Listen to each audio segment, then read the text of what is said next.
Good morning, class 11. We are going to continue with the story Fritz by Satyajit Ray. So in the last class we had seen that there was a conversation going on between Jayanto and Shankar. Rather we cannot term it as a conversation, because most of the time we find that Jayanto is quite silent. Right, he is highly disturbed, he is mentally disturbed because of his past memories, right? Memory plays a very important role in this story, all right?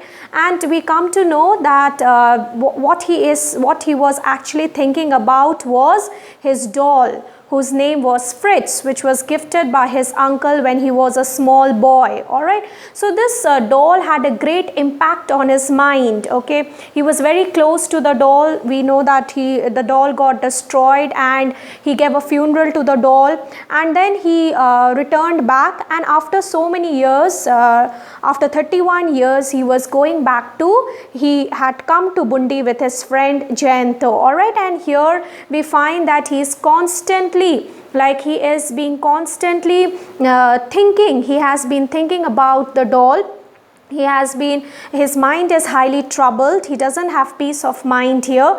He is mentally disturbed, okay? So now we see that ultimately we come to Shankar, his friend, comes to know that the main reason behind his mental disturbance was the doll, whose name was Fritz. So he wants to go deep into it. He wants to show Jayanto that there is nothing there's nothing to worry. All right, he should not think about the doll all the time, because it was just a inanimate object which got destroyed, all right, since he was very close to that doll. That is why maybe those memories were haunting him, but then there was nothing to be serious about it. This is what Shankar says.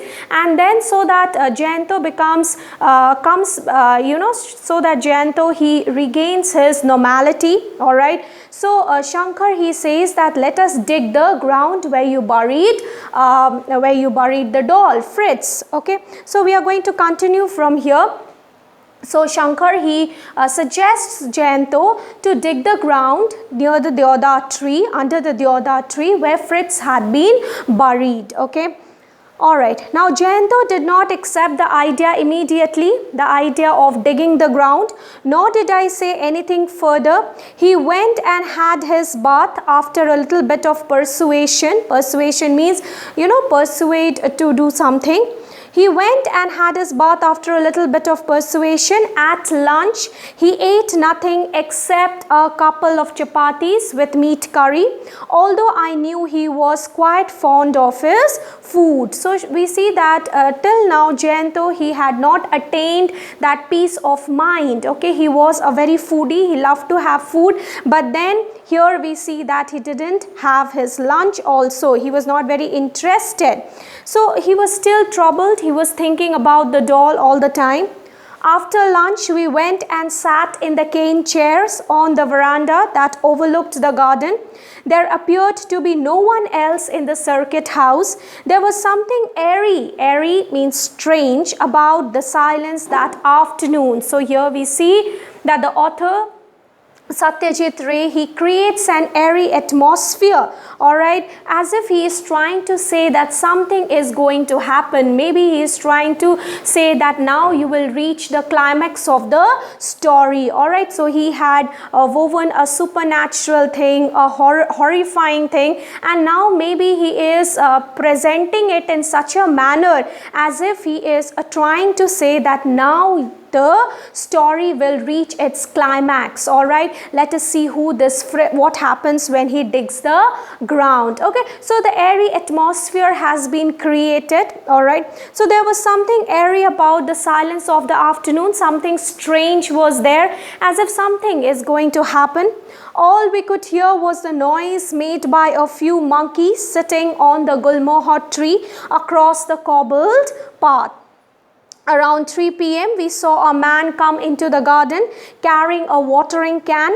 He was an old man, his hair, mustaches and sideburns, a strip of hair grown by a man down each side of the face. So he was an old man, his hair, mustaches and sideburns all were white. So from here we can guess that he must be the gardener who will be given the work of digging the ground. Now, will you ask him or should I? Says Shankar. At this question from, will you ask him or should I? At this question from Jayanto, I raised a reassuring hand and went straight to the gardener. After I had spoken, he looked at me rather suspiciously. So, after Jayanto tells the gardener, all right, he goes near the gardener and tells him that he wants the gardener to dig the ground. The gardener is doubtful because never has anyone, whoever had come to this place, had told him to dig the ground. So he looks rather he was rather doubtful. He gives a doubtful look to Jayanto and Shankar as if they were planning something. So clearly no one had ever made such a request, all right. Why, Babu, he asked. I laid a friendly hand on his shoulder and said, don't worry about the reason. I will give you 5 rupees. Please do as you are told. So Jayanto says, you do what I am telling you to do, and he gives 5 rupees as a tips. He relented, going so far as to give me a salute accompanied by a broad grin. So he was happy, he agreed. I beckoned to Jayanto, who was still sitting on the veranda. He rose and began walking towards me. As he came closer, I saw the pallor on his face. So we see that Jayanto was highly nervous, okay. I did hope we would find at least some part of the doll. The gardener, in the meantime, he had fetched a spade. The 3 of us made our way to the deodar tree. So all 3 of us, that is the gardener, Jayanto and Shankar, they went to the deodar tree because now the gardener was about to dig the ground. Okay. Jayanto pointed at the ground about a yard from the trunk of the tree and said, here. Are you sure? I asked him. Jayanto nodded silently. How much did you dig? At least 8 inches. Okay. Now, the gardener started digging. I think you remember the size of the doll. You can turn over to page where we were given the detail about the doll, right, which was brought to him by his uncle from Switzerland, right. So where the physical description of the doll was given in page number 15, it was a 12-inch long figure of a man, all right, of an old man. So here we see how much did you dig. So he says at least 8 inches. The gardener starts digging.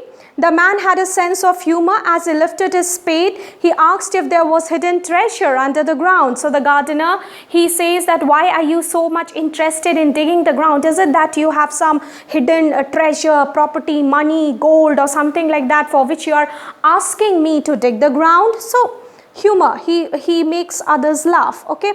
So if so, whether we would be prepared to share it with him. I had to laugh at this, but Jayanto's face did not register even the slightest trace of amusement. So Jayanto was not happy. He was not interested in whatever was happening around him. He was interested in what will come out of digging. So it was the month of October and not at all warm in Bundi. So yet the collar of his shirt was soaked in sweat. So soaking in sweat, it means that he was very, very tensed. He was staring at the ground unblinkingly. Jayanto, the gardener, continued to dig. Why was there no sign of the doll? So the gardener was digging and digging, but then there was no doll to be found. The raucous cry of a peacock made me turn my head for a moment, and in that instant, Jayanto made a strange sound. I quickly looked at him. His eyes were bulging. He raised his right hand and pointed at the hole in the ground with a finger that was visibly trembling. So his finger was shaking as if he was trying to show something which was very frightening. He saw something. Then he asked in a voice turned hoarse with fear, what is that? Okay, so he is pointing at something in the ground. The spade slipped from the gardener's hand. I too gaped at the ground. open mouth in horror, amazement and disbelief. So look at the words, in horror, amazement and disbelief. So whatever they saw, whatever they saw after the gardener had dug the ground, all right, it was something which they could not believe there, which was unbelievable, isn't it? They could not believe their eyes. They could not believe what they had seen. So there lay at our feet, covered in dust, lying flat on its back, a 12-inch long, pure white, perfect little human skeleton. So here comes the climax of the story. What did they see? They saw that it was a 12-inch long. It was a figure of it was the skeleton of a human. So we see that with this the story ends. We reach the climax of the story, and this story is actually an open-ended, it ends in an open-ended manner. This is called an open-ended story, where the readers are left with several questions in their mind, isn't it? Otherwise it's a close-ended story where the full stop of an author tells us that this is the end of the story, right? But this is an open-ended story where we are forced, every reader is forced to think about the story. Like, the story is not complete because it engages the mind of the reader, and it compels them to think about certain things. It raises several questions in their mind. Okay, so the title of the story, with this we finish off with the story. Now in this story I'll be giving you questions based on this, all right? And what is important is you have to know the ending of the story. How does the story end? All right.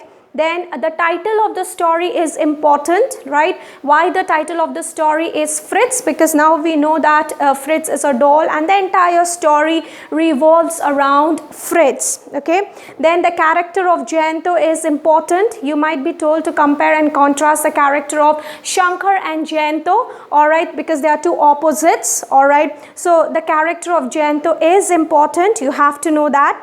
And one more thing, how memory plays an important role, because I have been telling you when I was throughout when I was doing this story that the role of memory plays a very important role in this story. So these are the few things which you have to keep in mind when you are doing this Fritz. Okay, so with this we come to the end of this chapter, and in the next class I'll give you important questions. Thank you, class.